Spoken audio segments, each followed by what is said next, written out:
This podcast is part of the Podbelly Network. Please visit podbelly.com to see a complete listing of all of our other shows.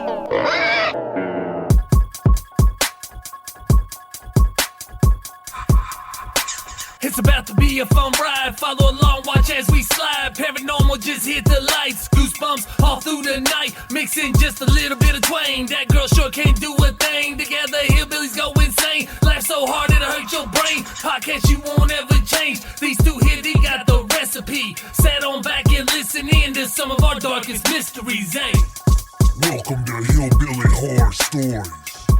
And now here's your hosts, Jerry and Tracy Polly, and their dog Ninja. Hey guys, welcome to episode 254 of Hillbilly Horror Stories. I'm Jerry. And I'm Tracy. This episode tonight may be on our story a little bit shorter than normal, but trust me, by the time you've heard the end of this story, you're going to probably have all that you can handle of it. So you're probably going to be thankful that it's a little bit shorter. Oh my God. Just, it's a bad thing or a good thing? It's just kind of a unique story. So oh. I'm going to give a disclaimer before we get into everything else. There's some very adult things that go on in this story. Animal sacrifices, that type of stuff. Some of it's pretty graphic. So I'm just going to tell you ahead of time, if that's not for you, you might want to go ahead and turn it off. And if you listen with your kids, maybe you listen to it first and then go back and re-listen with your kids if you wanted just to see, if your kids are mature enough to handle it. So, am I mature enough to handle it? No, you're not. Oh. You're not. I already know how this episode's going to go. But. Oh, no. So anyways, obviously we want to thank all of our military and our civil servants all over the world, no matter which country you represent. Thank all of you for what you do every single day. Yes, we should remember them every day. And just thank you guys for all you do for our country. Your sacrifices that you make. We love you and pray for you guys every single day. And hopefully you all come home safe. Right. And then obviously when it comes to mental stability these days, it's tough. There's just a lot going on. I saw a new poll that just came out in the last couple of days that said that people are concerned about so many different things in our country, whether it be COVID, whether it be violence, whether it be politics. It's just like everybody's up in arms about something, and it just makes it extremely tough for some people to deal, especially if they don't, kind of keep it bottled up. So remember to reach out to your friends. Don't wait for them to reach out to you, because that call may never come. You may end up getting a call that you don't want about the passing of somebody that took their own life. So, do what you can to prevent those kind of things by reaching out to your friends on a regular basis if you know they're struggling. Yes, Jerry and I are always here for you guys, and so is the group. Like he said, please do not hesitate to reach out to us. We want to hear your stories. We want to see if we can help in any way. If you don't want to go that route, you can call the 800 number at 800-273-8255. Or you can text them at 741-741, and they will be there for you as well. And just to give you an example of how the littlest things make a difference, we had a truck driver send us a message the other day and say that, he's never really been suicidal, but he's battled depression, especially after anxiety attacks. And he had an anxiety attack, and usually he likes to lean on his wife, but he wasn't around his wife at the time. His first thought was to reach out to us. And as he tried to look up the phone numbers and the email and stuff to be able to contact us, he said it's like he didn't even need to contact us. It went away just knowing that there was somebody there that he could talk to. Mm-hmm. So that's the key, is just letting your friends and family members know that, hey, if you need to talk, I'm there. All right. Sometimes that's just comforting, and it will fix the problem. So. Absolutely. All right, Tracy, let's jump into this. Okay. This is... It's really a tough subject to cover, because we're going to get into some crazy details of what goes on. Because before this thing's over, I'm going to take you step by step by everything that happens in this black mass in Mexico. Okay. A satanic black mass. Okay. And fitting for this episode, We're going to have Zevon Odelberg on from Kinda Murdery. You've heard about him the last 2 weeks. Yes. And he actually, I got him on the show. He tells some really cool stories. Oh, so good. You're going to have fun with that. But that'd be the second half of the show. But it Kinda Murdery kind of fits in with what we're doing tonight. All right. Now, our story, like I said, it's not our typical story that we covered here, but I found it very interesting. And I feel like our audience will really like this story. So I ran across an article that spoke in detail about a satanic black mass that takes place in Mexico every year. After reading the article, I dug up some more info on the black mass. I was amazed at what I read, and to be honest, even though none of this should have really been surprising to me, I guess seeing it laid out with so much detail, it did kind of creep me out a little bit. Oh, man. If it's creeped you out, then I'm in for it. I want to point out, like I said, that this story does involve the mentioning of animal sacrifices. So if it's something that you have an issue with, now's a good time to maybe skip ahead till the second half of the show. Okay, see you later. Because this is definitely a more serious topic. And like I said, it might not be kid-friendly. All right. So are we ready to get started? I guess. You're just bound and determined to make me cry. Nobody said this is going to make you cry. Oh, well, if anything that happens to animals will make me cry. No, this is true. So the Black Mass is held yearly by a devil-worshipping cult. It originated in 1970 and has grown in popularity steadily over the last 51 years. It's held in Catemaco, Mexico, on the first Friday of every March. Catemaco is a lakeside town on Mexico's Gulf Coast, and it's in the state of Veracruz. People come from all over the world to witness this Black Mass, and some come here in search of spiritual experiences. Each year, there are a handful of people who give their soul over to Satan in front of a large crowd for various reasons. It's not a good idea, people. Idea. Sorry. So we're going to get into some of those reasons here in a little bit. But it's safe to say that not everyone who attended the Mass, just for curiosity reasons, are glad that they did. The details that I'm going to share with you are from the 2015 Black Mass that was held. Horrified tourists have told of the shock and disgust after attending the satanic worshiping Black Mass in Mexico. They looked on as chickens and goats were sacrificed. The blood was then poured over participants who had pledged their soul to Satan. The worshippers at the event indulge in brutal animal sacrifice, dance around burning pentagrams, and then disappear into a cave. In this cave is a large statue of Satan and a group of shaman. This is where the participants, or as I'm going to call them from this point forward, the penitents, because you'll see that a lot of them, they're trying to make amends for something. But this is where, inside that cave, they make their oath to Satan. But these penitents somehow think that by giving their soul to Satan, that they can somehow right a wrong. And you're going to see more as we discuss individuals in a little bit about why some of the reasons that people would do this. Randall Sullivan, now he's an American who witnessed the Mass in 2015. He was visibly shaken by what he had seen. He said that they didn't just sacrifice the animals, they tortured them first. He said it was as if the pain and suffering was actually part of the experience, and there's no doubt that there's a dark power in blood sacrifices. He ended with the startling statement, the next step would be human sacrifice, and frankly, I think these people have already done it. Wow. Another American expressed similar concern. Michelle Gomez from Austin, Texas said that the ritual was disgusting.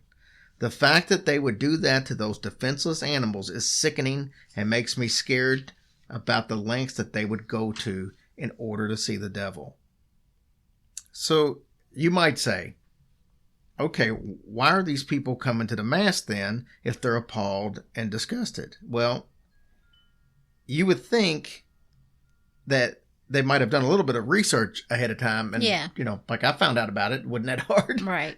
But, you know, I didn't if they're going to travel there to see it, they obviously should know what it's about, I would think. But apparently that's not the case. Now, the reason Michelle came there, though, she said that she's a psychic and she came to the ceremony in an attempt to improve on her psychic ability. She says that her ability has helped her locate over 100 kidnap victims. Wow, that's amazing. Yeah. Now, it's important to know that she just witnessed it and she didn't partake in the mass. She was just there. Yeah, watching. In an interview next to a burning pentagram, Michelle Gomez, with tears in her eyes, said, "It makes me scared for myself to think I've witnessed this. They need to stop these rituals. If they can kill an animal in the name of purification, what other lengths will they go to?" Yep. All right, sounds sickos. All right, so we've heard what some bystanders think. These people witnessed the mass, and most of them had an issue with it. But there are some that didn't.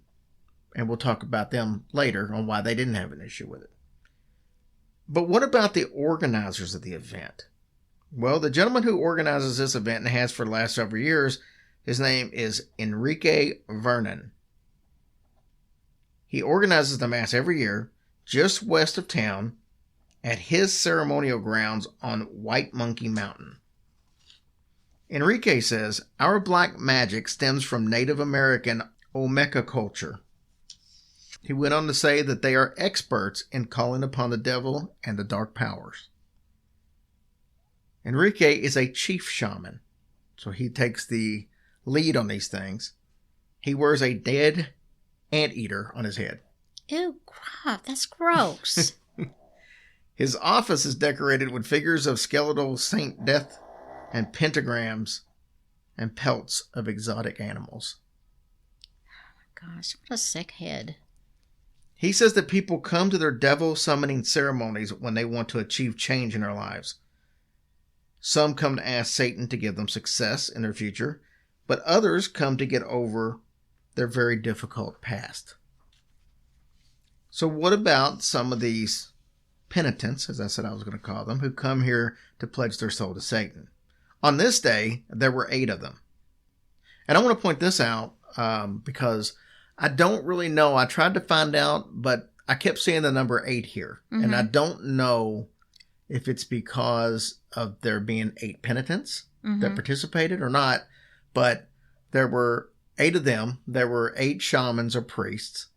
And then, you know, some 8 comes up a few other times. In there. Well, there was 8 sacrificial animals. Well, there you go. So I don't know if it's like if there had been 7, would it all been 7? I don't know. Maybe they have to have a certain amount. Right. I'm not sure. So on this day, one of the participants was Alejandro Montez and his wife Gloria Espina. Now they traveled here from Monterrey in northern Mexico. Why?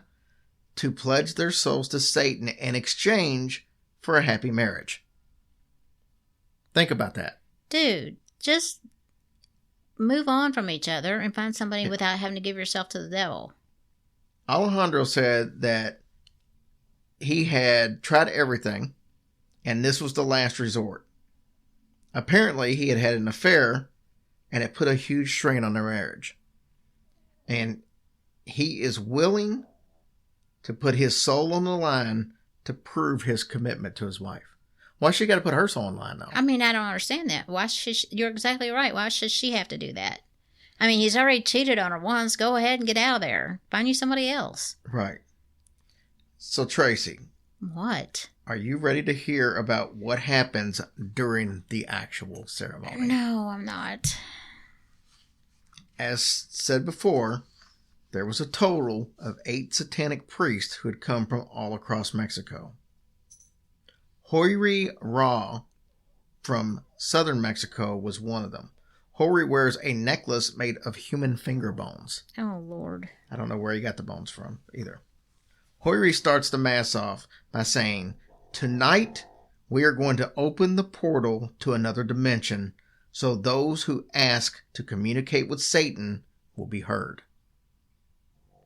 The ceremony begins with a group of teenage girls dressed in all black underwear, carrying the terrified sacrificial animals along a candlelit path to the altar. As they reach the altar, the priests who are there waiting there with their for the animals, they throw handfuls of putrid herbs onto burning charcoal pits that are right there at the altar. It's also important to mention that these girls must be virgins, and they have to both be mentally and physically pure. So this is according to Rosalia Belli. Okay, but they're not mentally pure, because why would they be walking down there knowing what's going to happen to these animals? Well, but certain religions see that as part of their religion, like Santeria and some of the other ones. They that's just part of it. They don't see that as being bad. They see it as doing something for a religious purpose. Terrible. So this was according to Rosalia Belli. It just so happens that she's a black witch who uses strong tobacco and piercing screams in her own exorcism ceremonies, which from what I understand, she charges about $200 an hour for that. That's a lot of money in Mexico. Yeah. It's a lot of money here for an hour. How much? $200 an hour to do an exorcism. Mm. Okay, so now the 8 people who came here to give their souls to Satan are asked to kneel before the 8 priests. The priest then wring the necks and remove the heads of the chicken and pour the blood over the kneeling penitent's head. Well, I can't really say too much about that because I've watched my grandmother chop the head off a chicken. Okay, then but she did not pour the blood on anything. I was going to say, there is a difference. And I always thought that was horrible. Enrique Verdon tells the crowd that the blood pumped from a still beating heart is the purest form of energy. So that's why they do it right there on the spot. These animals have to die so we can continue our spiritual work. Their blood will be offered up to the dark power. So the whole time that he's saying this, there's this thick smoke coming from the fiery altar that we talked about, which, by the way, is the same place that they place the decapitated chickens once they are bled completely dry. Enrique continues, "We are calling upon Satan, the prince of the earth, to appear before us."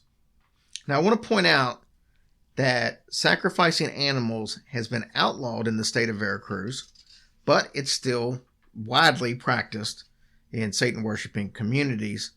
And in rural areas, such as this place where this takes place at, this ritual is, there's not a whole lot that they do about it. So the chief of police, Arturo Bermudez Zanta, says, "There's little that they can do to stop this if people want to make displays of cruelly murdering animals for the sake of satanic practices.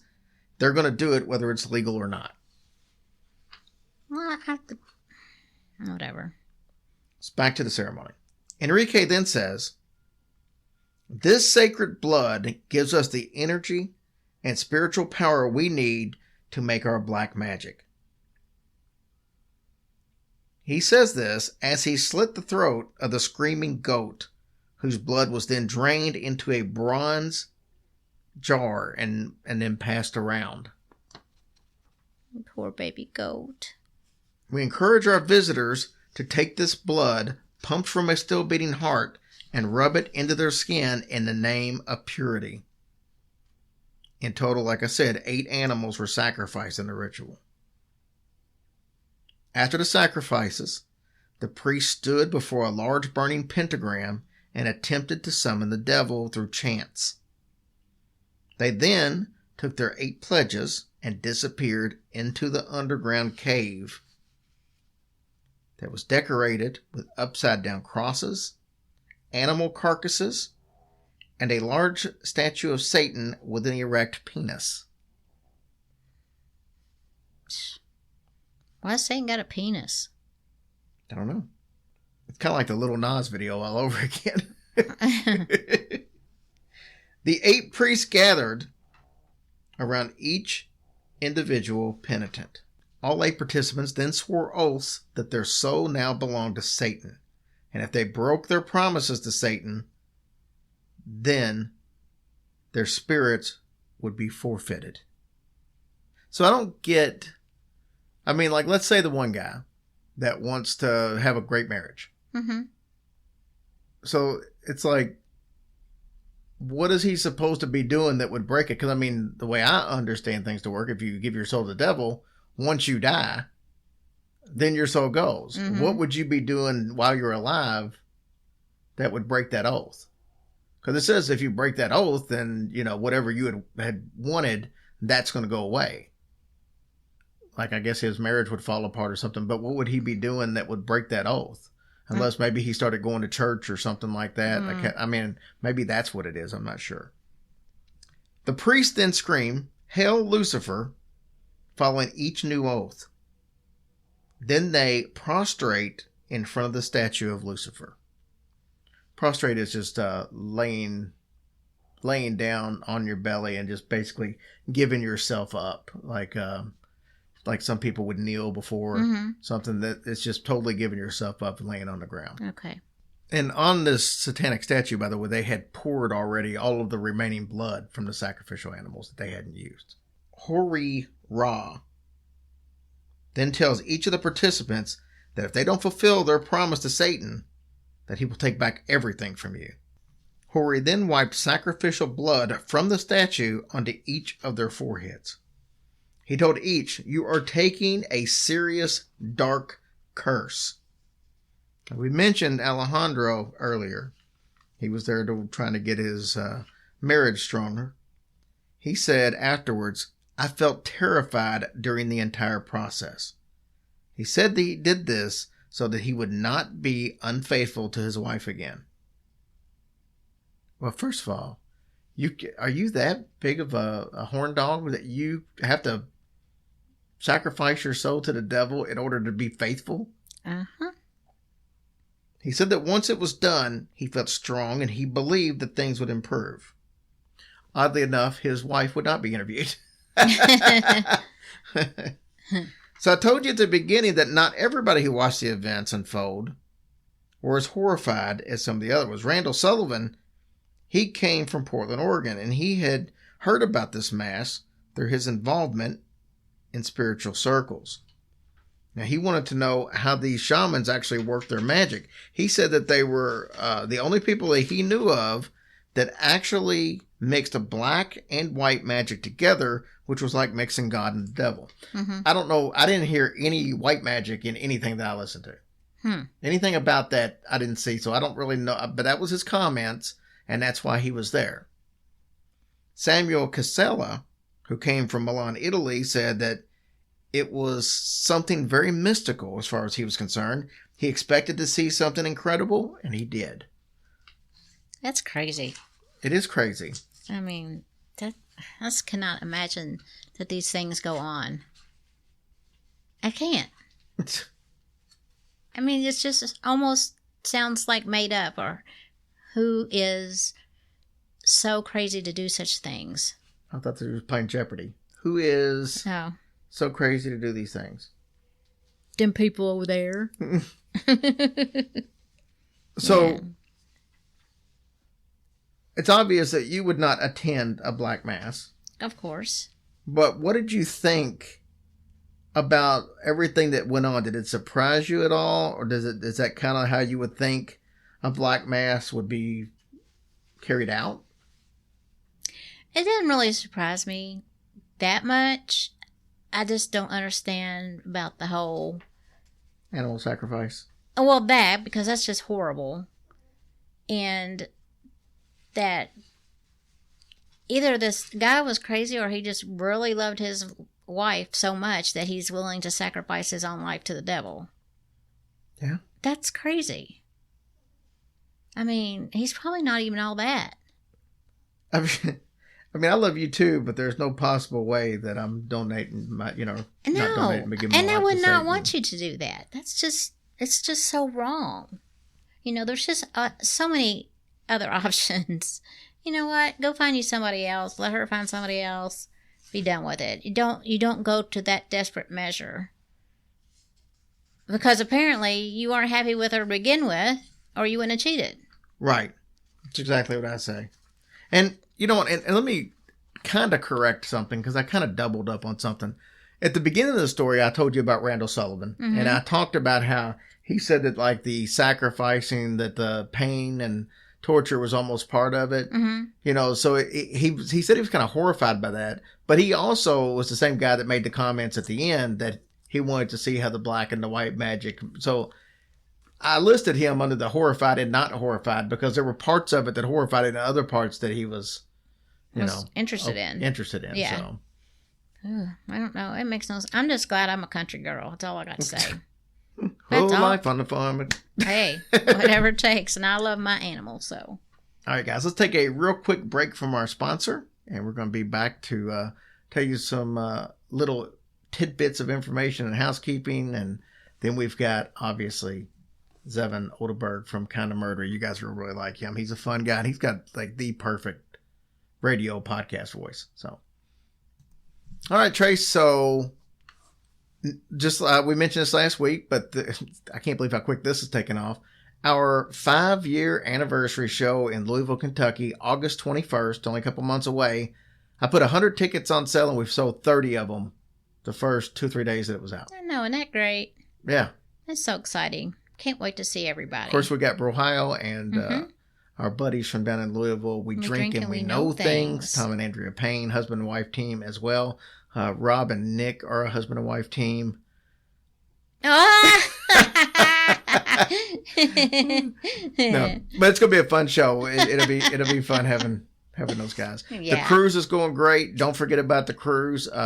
That's still going on. We just hadn't mentioned as much because it's over a year away. Mm-hmm. We've got a handful. I think 12 tickets left for St. Augustine, and then we've got just a couple of tickets left for the investigation of St. Augustine Lighthouse the night before. All of these shows, and I should mention, because I kind of keep forgetting, but Galveston and Dallas are also in October. You guys jump on there, see who's going to be there. Justin Rimmel from Mysterious Circumstances will be in Galveston. We've got our own Leslie Fear from Fear of the Week, and Because I Want to Know is going to be in Dallas with us. It's going to be a fun deal. It is going to be fun. We're very excited for this.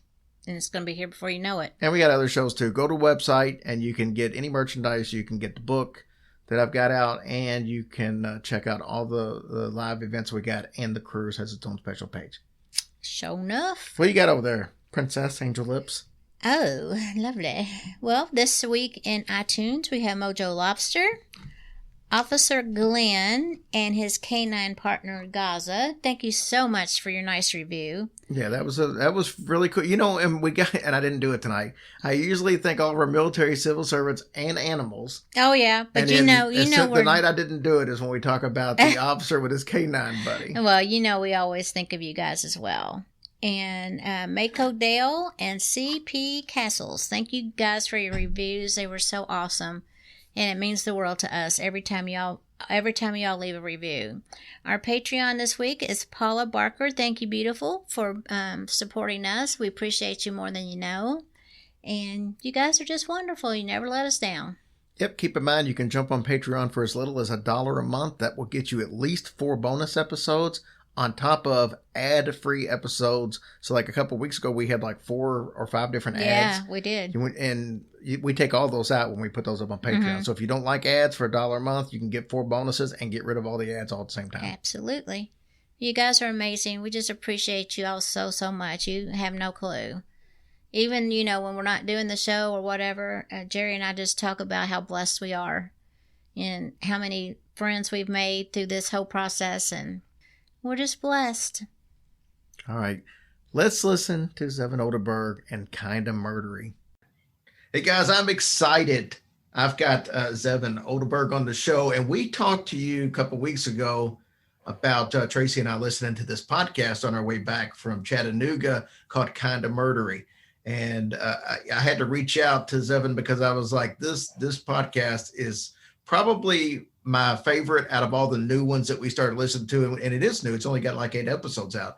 And I can't be more excited to have him on the show. Thank you for taking the time to be able to reach out and talk with us for a little bit. Oh, Jerry, thank you. I can't tell you how much it means to me to be here. I love your show as well. I listen to it all the time. And, as I mentioned, one thing I wanted to mention to you was that I'm from California. Most people think California is just San Francisco or LA, but the truth is I grew up in Northern California in the middle of the woods, off the power grid, all wood heating, wood cooking, solar and water power, first gas generator, then solar when I was a teenager. Used to chop a box of wood before dinner every night. So I'm an honest to God hillbilly, and there are hillbillies all over America. And, your show resonates with all of us in a way that's really beautiful and makes us feel like part of a big community.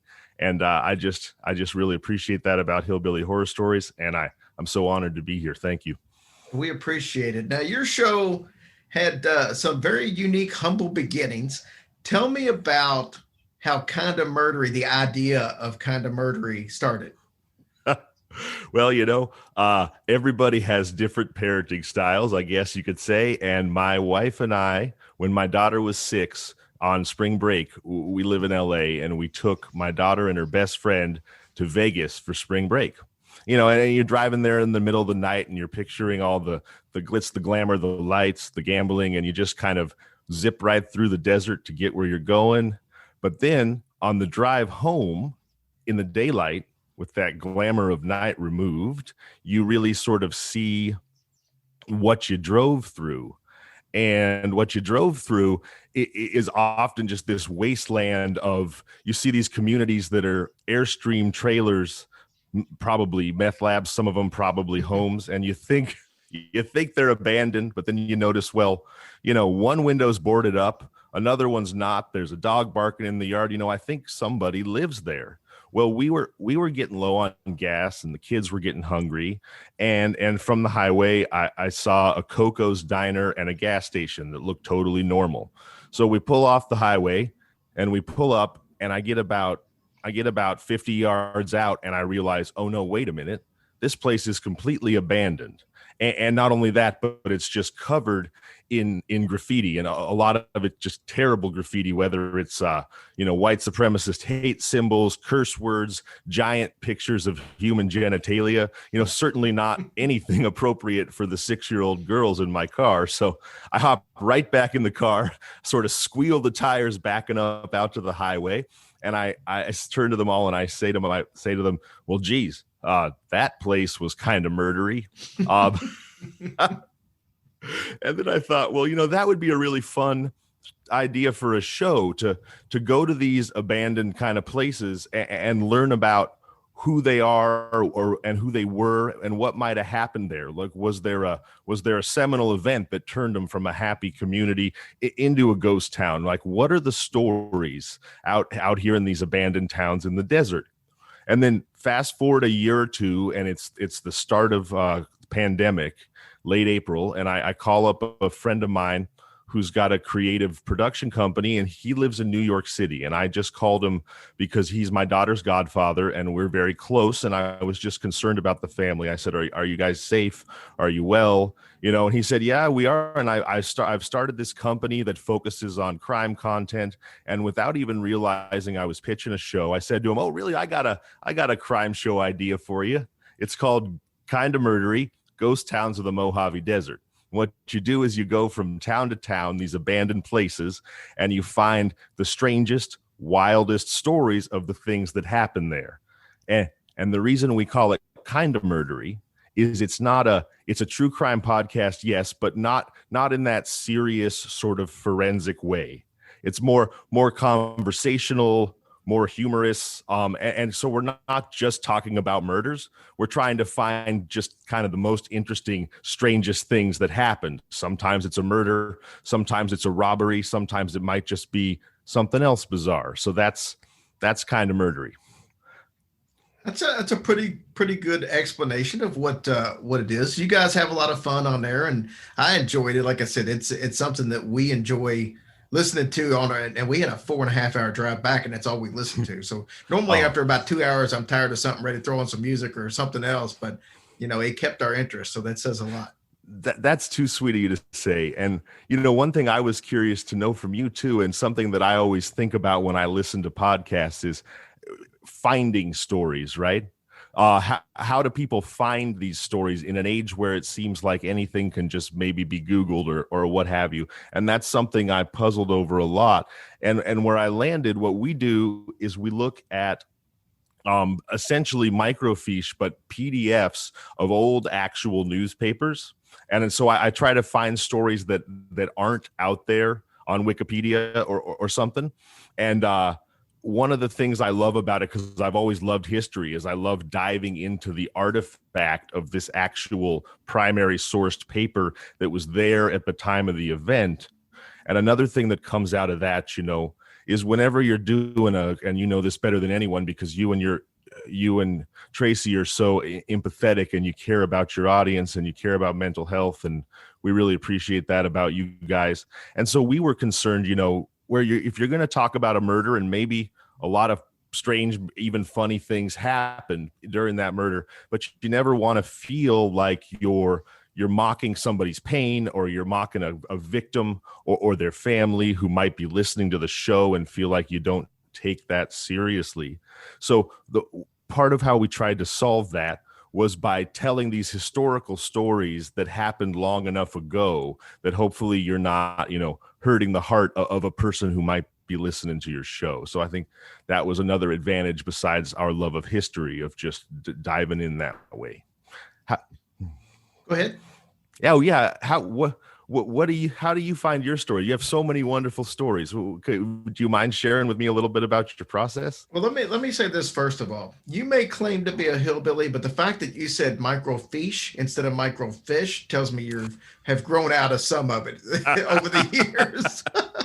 Just a hillbilly that went to school, sir. That's it. It gets harder to find the interesting stories as we go, because now, I mean, we just did episode 252, and Wow. yeah, everybody knows Winchester Mystery House, and they know about the Amityville, but occasionally, after about 100 of those stories, you start running out of the big ones where there's a tons of information, and it gets tougher and tougher to research. And we found I started diving a lot more into books and finding collections of stories. And I'm extremely cheap, so I refuse to pay full price for most books out there. If it's somebody puts a book out that I want, yeah, I'll do that. But if it's just like I'm just trying to find something interesting, we have a place in town that sells used books, and they got 2 locations, and I'll frequent them on a regular basis and just see what's there. And I'll pick up 4, 5, 6 books a week, and I'll just see if there's something through there. Now, sometimes that book might give me a 3-page story. I can't do an episode on that, but if it piques my interest, I might be able to research and find enough other information to go with it. So it's usually a combination, but I lean more towards books and then following up with extra information from the internet. Like, for example, we did some stories on a hotel, and most of the information from the hotels came from the books. I found maybe a couple little nuances that I didn't see in the book online, but then we would pull up like Travelocity reviews or TripAdvisor reviews where people had haunted experiences there, and then we combine that. So it's been a combination. I know sometimes our listeners get frustrated because the stories aren't quite as deep a dive as they used to be in the early days. But as you run out of the big stories, there's just usually not as much information out there to do as deep a dive. Well, I've never been frustrated. I think you guys do a beautiful job of fleshing out all the parts of your stories. And I love ghost stories. And, occasionally we're lucky enough on Kinda Murdery to run into a ghost story as well. In fact, in the current episode that we just dropped last week, it opens with a ghost story where our guest found himself, much to his surprise, that working in a haunted building. So I hope that if folks will tune into Kinda Murdery, if they check out the episode about Caliente with our guest Niall Madden, the show will actually open with a ghost story about the old Rams building in Los Angeles. That's the football team, the Rams. Nice. So you guys have been fortunate to only be having eight episodes. You've had some pretty big guests on so far. Well, we've been fortunate to run into really kind people like yourself, Jerry.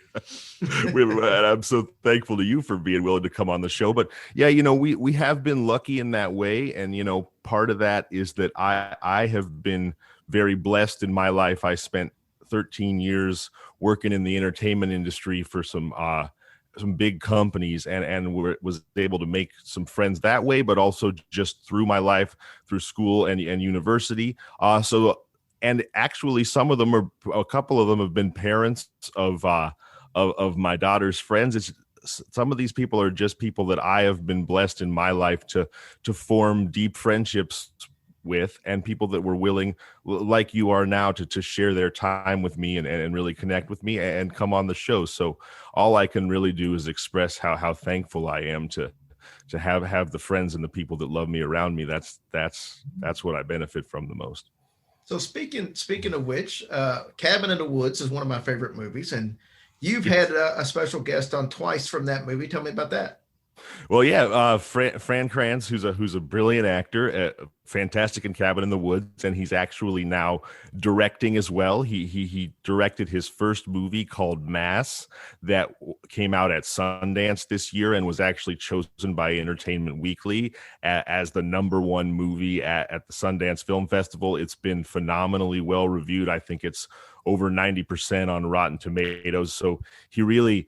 I've known him for years. He surprised me in the sense that I knew he's a great actor. I didn't know he was also a great screenwriter and a great director. That'll make you a little bit jealous, but I kid. But actually, Fran and I were roommates in college. That's how I met. So he's actually one of my closest, longest held friendships in my life. We met in freshman year English class when they asked us to do a reading of Midsummer Night's Dream. And I coming out of high school, thought I had all these acting chops, and I thought I was going to, get at this round table and blow everybody away. And Fran had not said one word in the class for the entire couple months we'd been in there. And so the teacher sort of plucked him out to kind of poke him a little bit and be like, I'm going to make you talk, guy.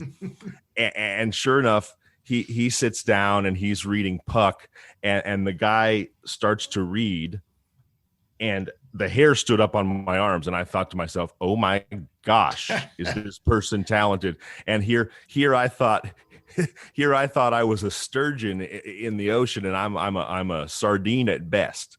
I was so impressed with them that I actually waited outside of class, a little stalkery of me, and I walked up and I introduced myself and I said, hey, my name's Zevon. I just wanted to say you did amazing.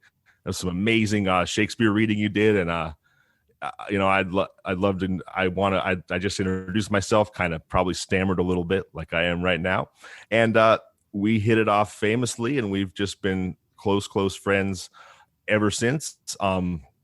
And, we went on a couple cross-country road trips in college, one of which is we talk about on the show as well. But so that's how I know him. It was just serendipitous good luck, somebody I met going to school, and became one of my closest friends. Nice. Now, you got a couple of stories lined up for us, so. I sure do. So, yeah, I'd love to tell you a story. This first story I want to tell you about, it's called Dog Man versus Tooth Fairy. So they put out, what is it, Godzilla versus Kong. You got right. Mothra. You have all these legendary matchups of beasts. And so this is a true 100% true story called Dog Man versus Tooth Fairy. Let me go ahead and dive into it. And I just wanted to mention, in case anybody wants to go, make sure I'm not making everything up. Fact checker. Yeah, absolutely. This story first appeared on Sunday, March 25th 1983 in the San Bernardino County Sun. So here we go. Dogman versus Tooth Fairy. This takes place in Hinckley, California. Some of you may remember Hinckley as the town made famous by Julia Roberts in her Oscar-winning movie Erin Brockovich. Yep. It's really a sad story of from Hinckley. The PG&E gas company had built giant holding tanks that they sprayed with a chemical called hexavalent chromium to prevent rust.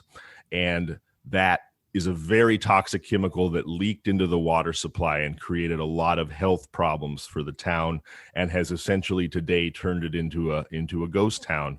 But anyhow, this story happened in Hinckley, and there's that old saying, there's something in the water.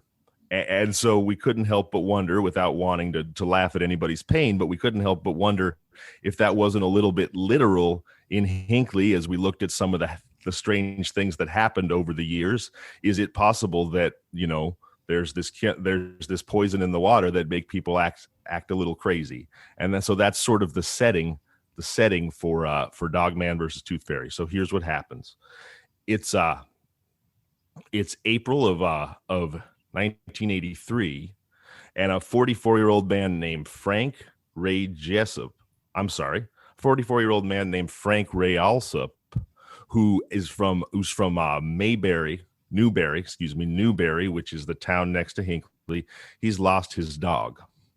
Now, it's worth mentioning that out there, not far from Hinckley, in the desert, living in a camper shell, is a guy named James Davies Rowan. We got two guys with three names here. Now, James Davies Rowan is known in all the nearby towns, Hinckley included, as the Dog Man. The reason he's called the Dog Man is he lives out there in his camper shell with no less than 71 dogs. 71. You got to ask yourself, why in the world would somebody need 71 dogs? Well, Davies Rowan ran a kennel in Fontana for his career. And when he retired, rather than wanting to get away from the business, he moved out to Hinckley, and he, to some extent, recreated that kennel experience by having these 71 dogs. So he's known for being kind of a kooky old man who's got all these dogs. So when Alsop's dog disappears, this 44-year-old guy I mentioned at the start, and because Davies Rowan, the Dog Man, seems to collect dogs like iron filings to a magnet, Davies' first thought is to go ask him if maybe he's seen the dog. So he does. Now, I should mention, because, a lot of times when there's a real eccentric person in a small community, people start to tell gossip about them, make up stories about them, rumors about them. Maybe they're true, maybe they're not. But there's two beliefs in town about what the heck Davies is doing with all these dogs he's got out there.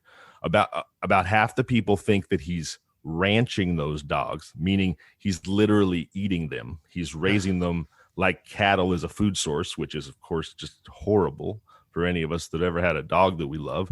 And then the other half of them think something equally awful, which is that he's doing some kind of terribly deviant sexual thing with the dogs.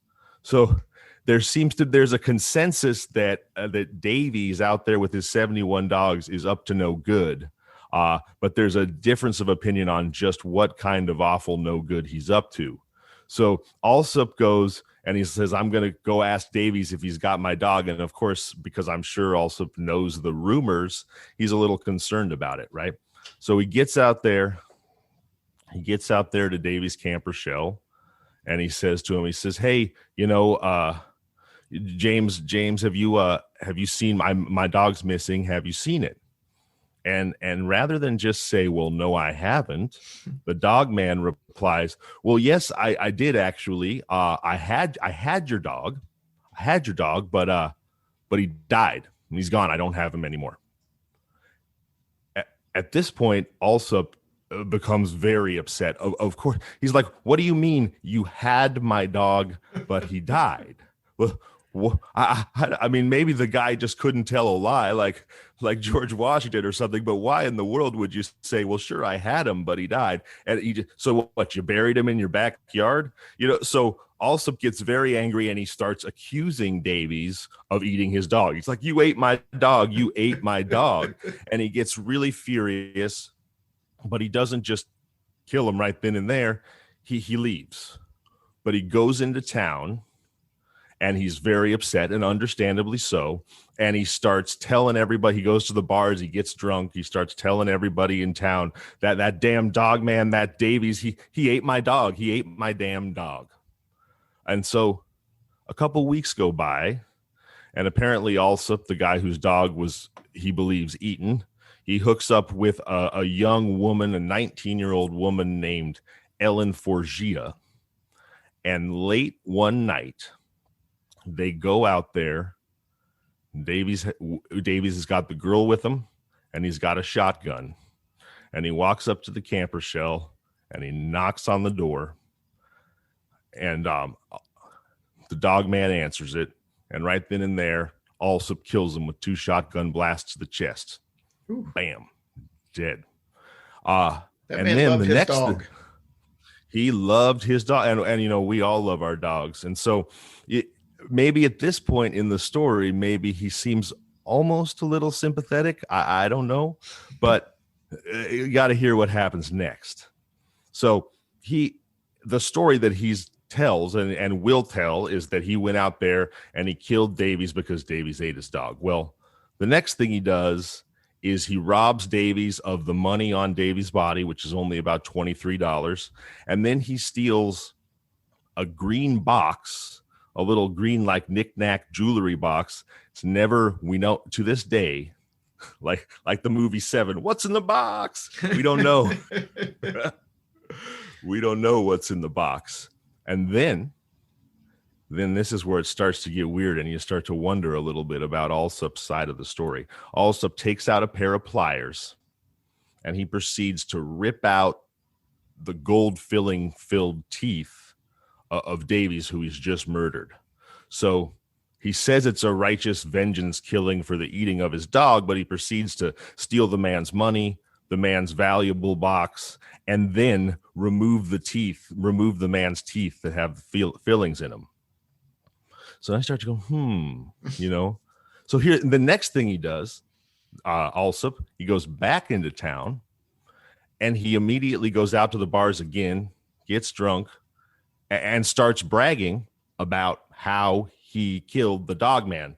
Not only that, he calls himself the Newberry Tooth Fairy. He says, I'm the Newberry Tooth Fairy, and I killed the dog man. Well, as you might expect, he gets arrested. That's crazy. Yeah. It's totally crazy. It's totally crazy. So, and at this point, you're starting to think, well, okay, first of all, he robbed the guy.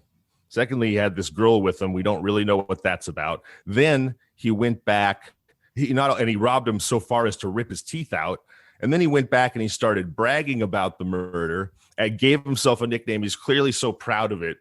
You start to wonder, well, was he actually motivated by vengeance for his dog? It sure really doesn't seem like it. So he gets arrested, and while he's in jail awaiting trial, he goes a step further. He writes letters to all of his friends and family and anybody who might have heard him talking about being the Tooth Fairy and killing the dog man and bragging about it, where he says, if you get called as a witness in my trial, lie. Say you don't know anything. Fair enough. Then he goes, but he signs those letters, the Newberry Tooth Fairy. This guy's got some issues. He sure does.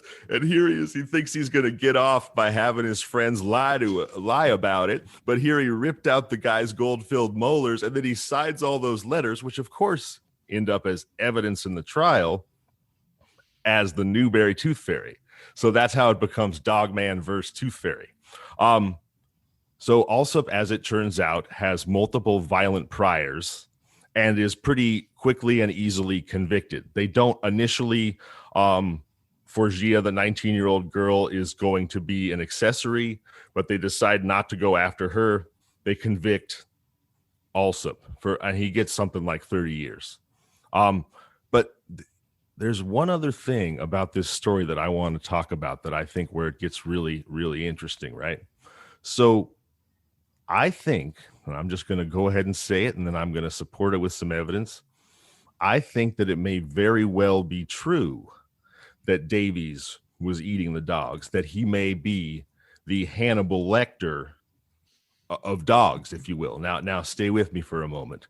Here's a man who spent his career running a kennel. So he had ample access to dogs. There would have been dogs that died.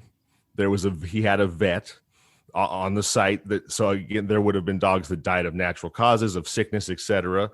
So he would have had, or that supposedly died of natural cause. So he would have had ample access to his sort of hideous produce aisle, if you will. And perhaps he developed a taste for a nice dog kidney blanched in a white wine cream sauce or something.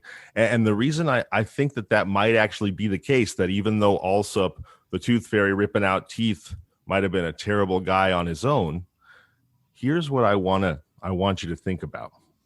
Most of us have had a beloved dog, right? And it doesn't matter if that dog is a little tiny Chihuahua or a Bull Mastiff or a Rottweiler. If your dog loves you, your dog's going to protect you. I go walking through a neighborhood. I walk by a tall fence of a dog that can't even see me. That dog smells me. That dog starts going wild a lot of times, and everybody's had this experience. Even your little Jack Russell Terrier is going to try to bark the robber away. So why is it that a man with 71 dogs, somebody with a shotgun who intended him harm, and dogs can smell and sense that sort of thing, was able to sneak up on him unawares and kill him? Not one of those dogs barked. Not one of those dogs tried to attack Alsop. Not one of those dogs tried to protect Davies. Well, interesting concept. I think dogs have an incredible sense of smell, right? So if Davies was eating those dogs, the rest of the dogs would have known it. They would have known. They would have been able to smell it on him, smell it on his breath. They would have been afraid of him. They would have hated him. So to me, if you're any kind of a good guy who treats your dogs in any kind of a good way, and you've got 71 dogs and you live out in the middle of nowhere, there is no way on God's green earth that anybody with ill intent is going to be able to sneak up on you and catch you unawares. And so that's my thoughts on why I think that Davies probably was, in fact, eating those dogs, which is just awful. Well, that's the story of a Dog Man versus Tooth Fairy. Well, I got to be honest. When you gave me the title, I wasn't sure where this was going to go, so it's very interesting. And these are the kind of stories that you dig up. I mean, it's pretty cool. Yeah. I always am looking for a story where I say to myself, gosh, I've never heard, read, or seen anything like that before. A lot of times you feel like it's different versions of the same things that happen all the time, right? A wise old friend of my father's once said, there's no such thing as news. It's just the same thing happening to different people. That's true. That's a good. That's a very true statement. Yeah. So when I'm looking for stories, when I see something that I feel like is absolutely a different thing, those are the stories I'm looking for. We're talking to Zevon Odelberg, host of Kinda Murdery. Now I want to make sure we got the spelling on that. It's Kinda Murdery. Yes. Absolutely fun correct. Show. Do you have time for one more story? Oh, I would love to tell you. I'd love to tell you another story if you'd be willing to listen. Oh, I've got it. I'm ready. I've got my earbuds in. Fantastic. All right, so we're gonna go quite a bit further back in time here. This happened in a town called Neenach up in the Antelope Valley. Neenach is famous for being a town that's got half a volcano in it. What's half a volcano? Well, it's literally half a volcano. What happened was 20 some million years ago, there was such a big earthquake that it split a volcano in half. So one half's in Neenach and the other half is some almost 200 miles north in a national park. So anyway, this is the place we are now. It's a place called Neenach, California. And I want to tell you a story about a 19-year-old woman who's a mountain lion killer. And in my opinion, she's a legend of the Old West. I mean, we talk about Pecos Bill, we talk about Paul Bunyan, we talk about Johnny Appleseed. Well, young Helen Gookins, I think, deserves to be right up there in the pantheon with those heroes. And let me tell you the story of why. So up there in Neenach in the Antelope Valley, 19-year-old Helen Gookins is an Angora goat farmer. You know, Angora goats, their wool makes those beautiful sweaters that women go to Neiman Marcus and pay a lot of money for. And as luxurious as a sweater might be, just imagine how much you love wearing it if it's sheared from the wool of your own goats. So Helen, she's got a close connection with these goats. And over the course of a couple months, she starts noticing that her goats are gradually disappearing. First, she loses one, then two, then another, but she doesn't have a short fuse, this woman. And so she doesn't do much about it at first, but then finally one day, yet another goat disappears. And she thinks to herself, damn it, that's one more cardigan gone, you know? And so she hops on her mule, no saddle, side saddle like an Amazon warrior, not even so much as a riding crop. She's got a psychic connection with that mule. She hops on her mule and she goes to check out her goat herd. And she's heading down a narrow path along the side of a ravine. And she's near an abandoned farmhouse, but it's an abandoned farmhouse that she's familiar with because, in fact, she and her mother used to live there, but they don't any longer. She's getting close to this farmhouse on this narrow little path when all of a sudden her mule stops walking and her mule just won't budge. Now, I don't know if anybody's ever tried to move a mule that don't want to move, but he ain't moving. So Helen, They can be stubborn. Oh, indeed. Indeed. Oh, man. Apparently just about as stubborn as me, if you ask my wife sometime. So what's Helen do? She gets down off her mule and she goes to investigate. And what does she, and then she's looking around and what does she see? But up in a tree on a branch, there's a giant mountain lion. And there it is, and it's ready to spring at her. And that's why the mule didn't want to move. It didn't want to get any closer to that lion. Now, I mentioned to you that I grew up in far rural Northern California. And actually, we have a lot of mountain lions out there, bane of the sheep farmers. And so what you're supposed to do if you ever encounter a lion in the wild is you want to make yourself as least like their natural prey, which is a white-tailed deer, as you possibly can. So what you do is you stand up, you put your hands above your head to make yourself as tall as you possibly can be, and you start screaming at them. And most of the time they'll get the idea that you're not a white-tailed deer and they'll leave you alone. In fact, similarly, like in Southeast Asia, when a tiger eats a human, or at least eats a human the first time, most often it's because that person was squatting on the ground. And so which is the normal pose of a monkey who's down on the ground looking for food or something. So to the tiger, that human being from behind looks like a monkey, which is one of its natural staple main food sources. And so that's often why a man-eating tiger will attack a person at least the first time before it gets a taste for flesh. So similar concept here. You want to be as unlike a wide-tailed deer as you possibly can. Throw your hands up, scream at that lion. What does Helen do? Does she do that? She does not. She backtracks a little bit. She goes around the lion. She goes up the hill. She sneaks up behind that lion. She picks up a big giant rock. And with the strength of her strong right arm, she hurls that rock, hits the lion right in the head, brains the lion, knocks it out of the branch, off the branch. The lion's disoriented. So now what does she do? What I would do at that point, which is like hop on the mule, smack it on the ass, and get out of there as fast as I could? No, not Helen Gookins. And this is where I start to say she belongs up there with Pecos Bill and Paul Bunyan. What does Helen do? Well, the lion's disoriented. Helen sprints over to that old farmhouse and rips open the shed that's got old rusty farm equipment in it. One of those pieces of rusty farm equipment is an old rusty pitchfork, except this pitchfork is missing a tine. So it's not a trident, it's a bident. So Helen, she grabs this pitchfork and she comes back, and now the lion's trying to come at her, and she manages to use the pitchfork to hold the lion at bay. It's snarling, it's scratching her dress to shreds, the whole thing, but she keeps the lion at bay, and she's trying to stab it with the pitchfork, but because it's an old rusty pitchfork, it's not sharp enough to get through the lion's hide. But she keeps it away from her, and she manages to force it over the edge of the ravine, and the lion goes tumbling down the ravine.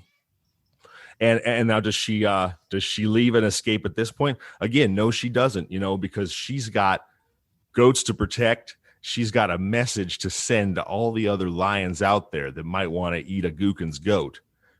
Helen sprints down that ravine. The lions roll to the bottom of the ravine near an old rusty gate. Helen runs over to the rusty gate, manages in her adrenaline-fueled mother's super strength, manages to rip an iron bar off that gate and beat the mountain lion to death. Helen Gookins, mountain lion murderess of the Antelope Valley, she beats that lion to death. She ties it up with her lariat. She throws it over the haunches of her mule. She takes it back to her house, and she skins it and wears its skin like a cape, like Hercules. No, okay, just kidding. That last part about skinning the lion and wearing its skin like a cape. Now, I made that up, but the rest of that story is 100% true. And I first read about it in a newspaper called the Daily Morning Journal and Courier. This happened on August 3rd, 1905. It was a Thursday, and that's a newspaper out of New Haven, Connecticut, which just goes to show you this was a story that captured the imagination of the entire country. But that's the story of legend of the American West and mountain lion murderess Helen Gookins. I don't think my cat appreciated the mountain lion story as he's decided to jump up here on the table, and he let himself in the door, which is very smart of him. But I thought it was a cool story. Oh, thank you. It's a beautiful cat. He's actually colored like a lion. He probably felt like I was talking bad about his family. Right. What's probably his name? So. Freddie. Freddie Perk. Sorry. We call him Freddie Percury. Oh, that's cute. Sorry, Freddie. We would never harm you. You're a sweet boy. Oh, yeah. It's been absolutely fun having you on, Zevon. I appreciate you taking the time. It's Kinda Murdery, Kinda Murdery. Go subscribe today, leave them a review, and tell them that you heard about it on Hillbilly Horror Stories. I'm sure they would appreciate it. They're a new show. They're just starting out, and they would appreciate all of your support, I'm sure. Very much, just like we so appreciate your support, Jerry. And hey, everybody, yes, you can find us on all podcasting platforms, on Twitter, on Instagram at Kinda Murdery. And we are so lucky and grateful and thankful that soon we get to have Jerry on our show as well. So look out for the genius behind Hillbilly Horror Stories to come join us on Kinda Murdery, which we just can't wait to have happen. So Jerry, I can't tell you how happy I am to be here and how thankful I am that you were willing to share your time with me and with Kinda Murdery like this. We feel the same way, and I'm sure the audience really loved your stories. They were very entertaining. Thank you so much. Thank you so much. All right, Zevon, we'll talk to you soon, brother. Sounds good. Yeah, those were some fun stories, and I especially liked, and you people missed out by not being able to see the video of this, at least not right now, but when he started talking about the mountain lion and the woman attacking the mountain lion, and then Freddie jumped up on the table and scared the crap out of me. Yeah. It's like he didn't like the story. I know. It was like perfect timing. Anyway, guys, thank you so much for everything you do for us. It never goes unappreciated. We just hope you know that. You know, that's so true. And we're, like I said, we're blessed and grateful to have you guys in our lives. And we just want to say thank you for hanging with us. And I hope you do for a while longer. Absolutely. We'll talk to you guys later. Have a blessed week.